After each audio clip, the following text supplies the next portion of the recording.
SS Pacific, 1850 to 1856.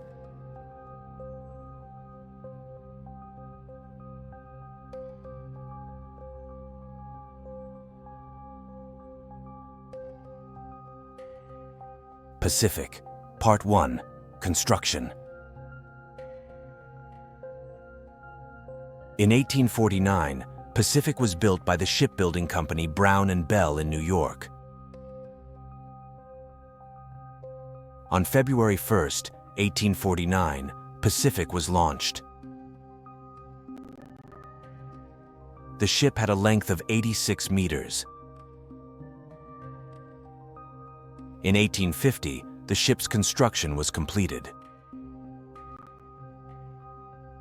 After being commissioned, Pacific began serving her intended role as a transatlantic paddle steamer for the American shipping company Collins Line.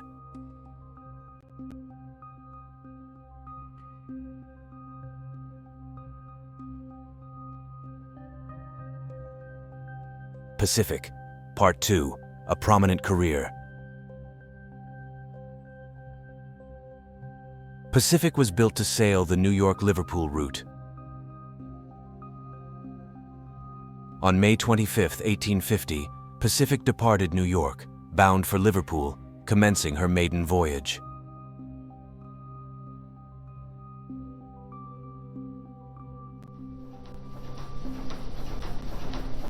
Then, on September 11, 1850, Pacific departed Liverpool.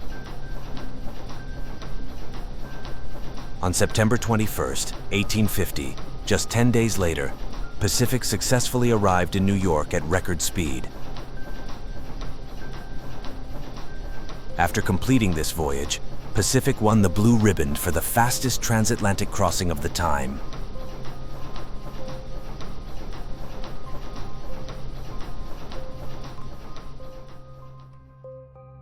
Despite that, in August of 1851, Pacific's title was stolen by her sister, SS Baltic. Although Pacific no longer had the blue ribbon, as long as it was within the company, the Collins Line was satisfied. After all, the Collins Line's rival, the Cunard Line, was in constant competition to claim the blue ribbon.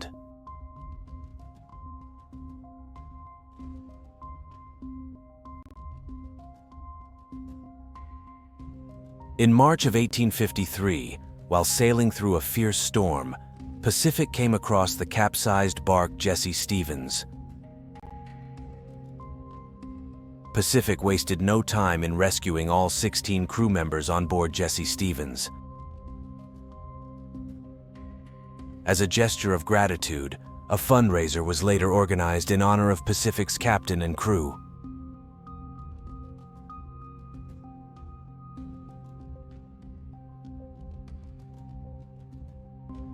Then, on May 6, 1853, after a train fell into a river near Norwalk, Connecticut, Pacific again wasted no time in rescuing survivors. For the next 2 years, Pacific would continue to operate at record-breaking speeds between Liverpool and New York.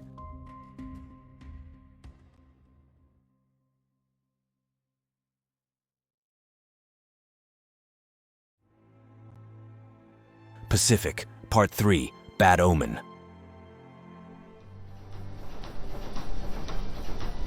Earlier in the ship's career, Pacific was involved in a significant mishap. On the night of August 16, 1851, while at sea, Pacific's crew spotted a masked light approaching their vessel. It soon became clear that the sailing brig Alpharetta was heading directly towards Pacific. The officer in charge on board Pacific immediately realized the danger and ordered evasive maneuvers to be conducted at once. However, Alpharetta also tried to perform evasive maneuvers, which only worsened the situation. Alpharetta struck Pacific on her starboard bow. The brig sank afterwards. As for Pacific, the steamer remained afloat and safely reached shore, where she was repaired. Although an inquiry ultimately cleared Pacific of any wrongdoing, many sailors saw this mishap as a bad omen for the paddle steamer.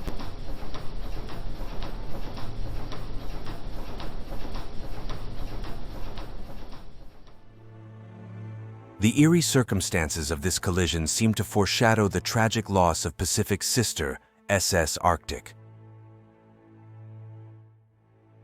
On September 27, 1854, a sailing vessel struck SS Arctic on her starboard bow in a remarkably similar manner.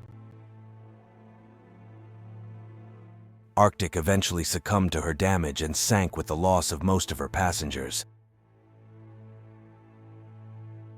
In hindsight, this ominous sequence of events appeared to foreshadow Pacific's own tragic end.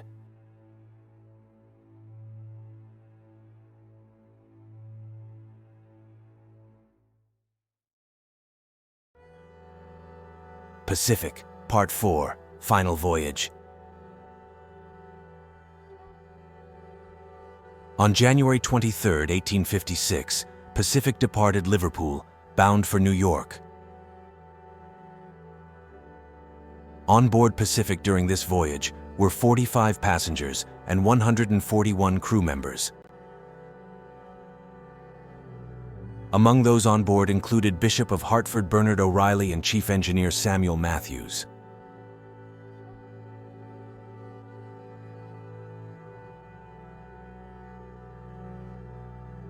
Commanding Pacific during this voyage was the 46-year-old Captain Asa Eldridge. 2 years earlier, in 1854, Eldridge had set the transatlantic speed record while commanding the clipper ship Red Jacket. Supposedly, Eldridge was assigned command of Pacific for his record-breaking Red Jacket voyage.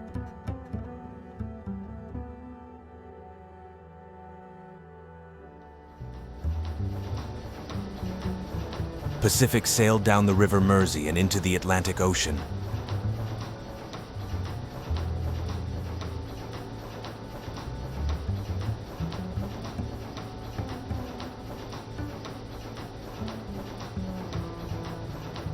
Pacific, nor any of the 186 souls on board were ever seen again.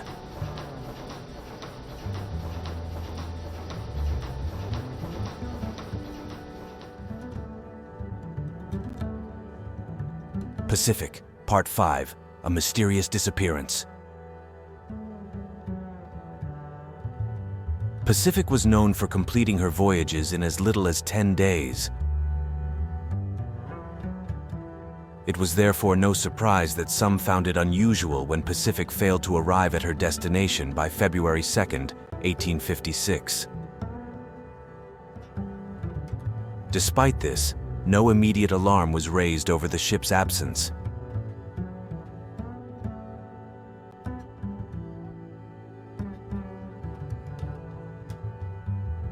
After all, it was not uncommon at the time for vessels to suffer engine trouble and continue their journeys under sail alone. Such a situation had occurred in January of 1851, when Pacific's sister ship, SS Atlantic, was missing for 2 weeks before finally reaching shore under sail after her engines broke down.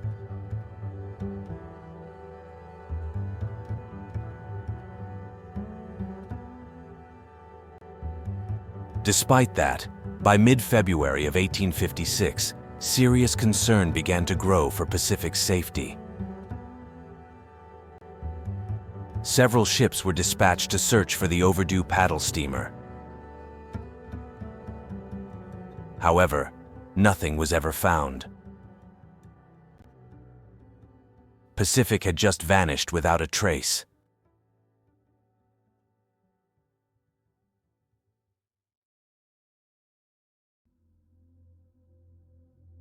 Pacific, Part 6, Theories. After failing to find any survivors, bodies, or debris from Pacific, many investigations were launched to determine what may have happened to the ship and every soul on board her. During these inquiries, several theories were proposed to explain the fate of the doomed paddle steamer. Ultimately, only two theories were taken seriously, with one emerging as the most likely explanation.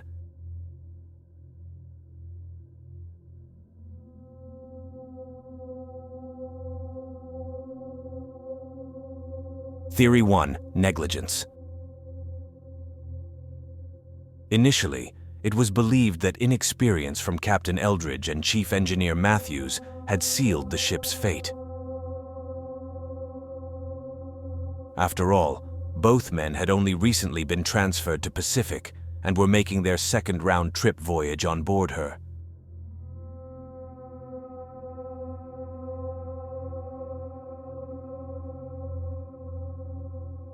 However, it is important to note that the Collins Line was obligated to operate its ships at full speed at all times.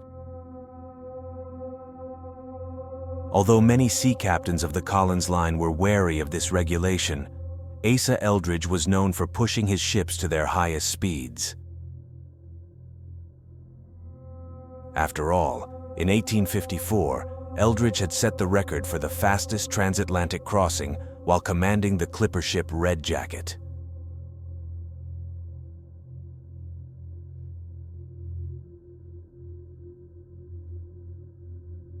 In January of 1856, the Collins Line's rival company, the Cunard Line, had completed construction of their brand-new steam-powered passenger ship, SS Persia. It was said that Persia was faster than any vessel owned by the Collins Line. On January 26, 1856, just 3 days after Pacific began her ill-fated voyage, Persia also departed Liverpool, bound for New York, commencing her maiden voyage. It was speculated that Captain Eldridge may have been aware of Cunard's new ship and ordered Chief Engineer Matthews to push Pacific beyond her designed maximum speed in an attempt to defeat Persia on her maiden voyage.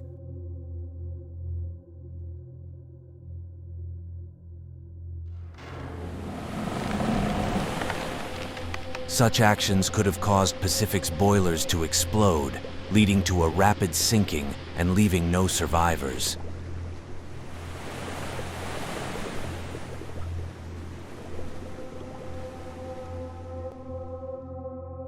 Despite this theory, it was later revealed that both Eldridge and Matthews possessed considerable experience at sea.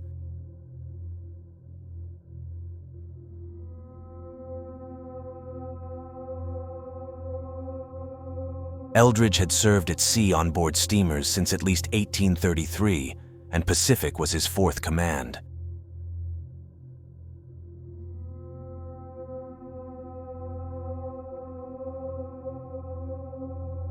Matthews also had a long career on board steamers, including service on another Collins liner whose engines and boilers were identical to Pacific's.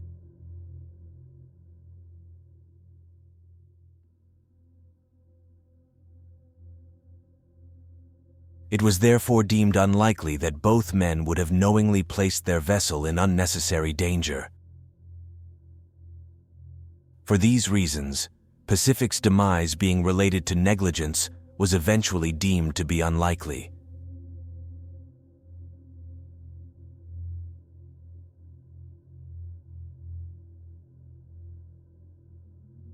Theory 2: iceberg collision.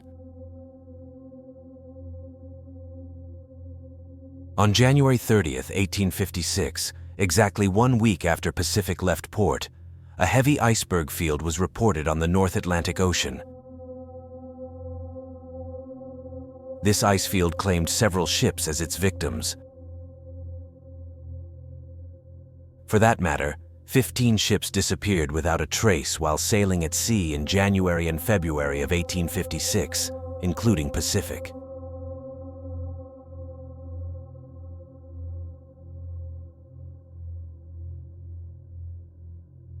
SS Persia herself, who was performing her maiden voyage, crashed head-on into an iceberg. Persia's bow was crushed in, and the steamer slowly limped her way into New York.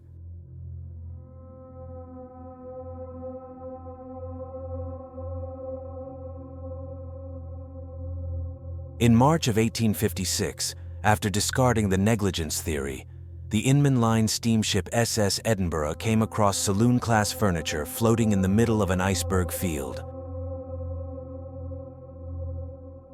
The origins of which ship this debris came from was never confirmed.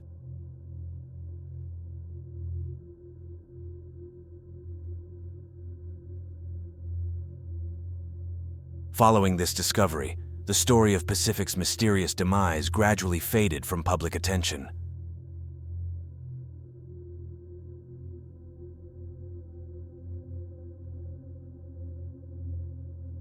However, half a decade later, in the summer of 1861, a message in a bottle was found washed ashore in northern Scotland. The message inside read, "Onboard the Pacific from Liverpool to New York, ship going down, confusion on board, icebergs around us on every side. I know I cannot escape. I write the cause of our loss that friends may not live in suspense. The finder will please get it published." The message was signed W.M. Graham.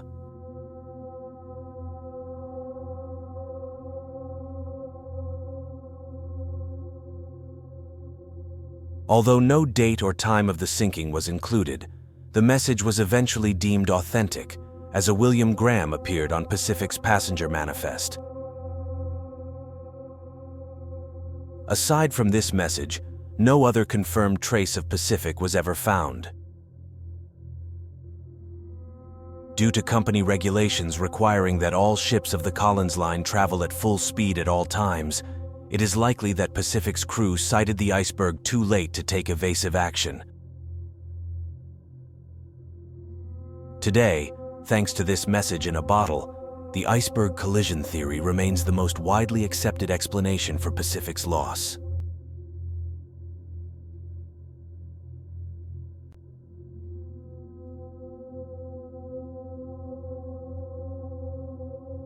Pacific, Part 7, Conclusion.